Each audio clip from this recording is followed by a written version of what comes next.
തിരുവനന്തപുരം നഗരസഭ NDA ഭരിക്കുമെന്ന് BJP city ജില്ലാ president Karamana Jayan.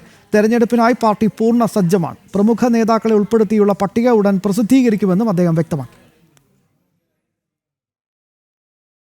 തദ്ദേശ സ്വയംഭരണ തെരഞ്ഞെടുപ്പ് ലക്ഷ്യം വെച്ചുള്ള പ്രവർത്തനങ്ങളിൽ BJP ഇതിനോടകം തന്നെ മുന്നേറിക്കഴിഞ്ഞു. തിരുവനന്തപുരം നഗരസഭ ഭരിക്കുക എന്ന ലക്ഷ്യം വെച്ചുള്ള പ്രവർത്തനങ്ങളാണ് BJP നടത്തുന്നത്. സ്ക്വാഡ് അടിസ്ഥാനത്തിൽ സംഘടനാ സംവിധാനം ശക്തമാണ്. ഇടതു സർക്കാരിന്റെയും നഗരസഭാ മേയറുടെയും അഴിമതിയും കെടുകാര്യസ്ഥതയും ജനങ്ങളിലേക്ക് എത്തിച്ചുകൊണ്ടാകും പ്രവർത്തനമെന്നും കരമന ജയൻ പറഞ്ഞു. BJP സംസ്ഥാന അധ്യക്ഷൻ രാജീവ് ചന്ദ്രശേഖറിന്റെ നേതൃത്വത്തിൽ വികസന അനന്തപുരി സന്ദേശയാത്രകൾ സംഘടിപ്പിക്കുമെന്നും BJP തിരുവനന്തപുരം സിറ്റി ജില്ലാ അധ്യക്ഷൻ കരമന ജയൻ വാർത്താ സമ്മേളനത്തിൽ അറിയിച്ചു.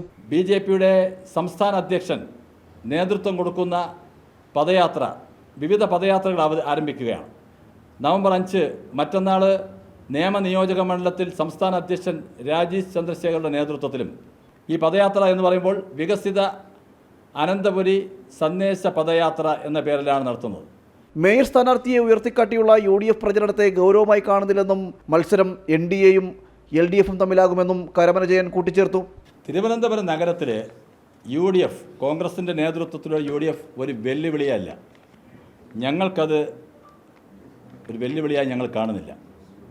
തിരുവനന്തപുരം നഗരത്തിലെ തിരഞ്ഞെടുപ്പിലുള്ള പോരാട്ടം എന്ന് പറയുന്നത്, മത്സരം എന്ന് പറയുന്നത് LDFും NDAയും തമ്മിലായിരിക്കും. തെരഞ്ഞെടുപ്പിന് മുന്നോടിയായി വികസിത അനന്തപുരി സന്ദേശയാത്രകൾ വൻ വിജയമാക്കുവാനുള്ള ശ്രമത്തിലാണ് BJP. നേമം നിയോജക മണ്ഡലത്തിൽ സംസ്ഥാന അധ്യക്ഷൻ രാജീവ് ചന്ദ്രശേഖർ, കഴക്കൂട്ടം നിയോജക മണ്ഡലത്തിൽ മുൻ കേന്ദ്രമന്ത്രി V മുരളീധരൻ, സംസ്ഥാന general secretary S Suresh Kovalam മണ്ഡലത്തിലെ നഗരസഭാ വാർഡുകളിലും, സംസ്ഥാന ഉപാധ്യക്ഷ R ശ്രീലേഖ വട്ടിയൂർക്കാവ് സംഘടനാ മണ്ഡലത്തിലും, സംസ്ഥാന സെക്രട്ടറി VV രാജേഷ് പട്ടം സംഘടനാ മണ്ഡലത്തിലും, ജില്ലാ അധ്യക്ഷൻ കരമന ജയൻ തിരുവനന്തപുരം മണ്ഡലത്തിലും വികസിത അനന്തപുരി സന്ദേശം വഹിച്ചുകൊണ്ടുള്ള യാത്രകൾ സംഘടിപ്പിക്കും. ജനം, തിരുവനന്തപുരം.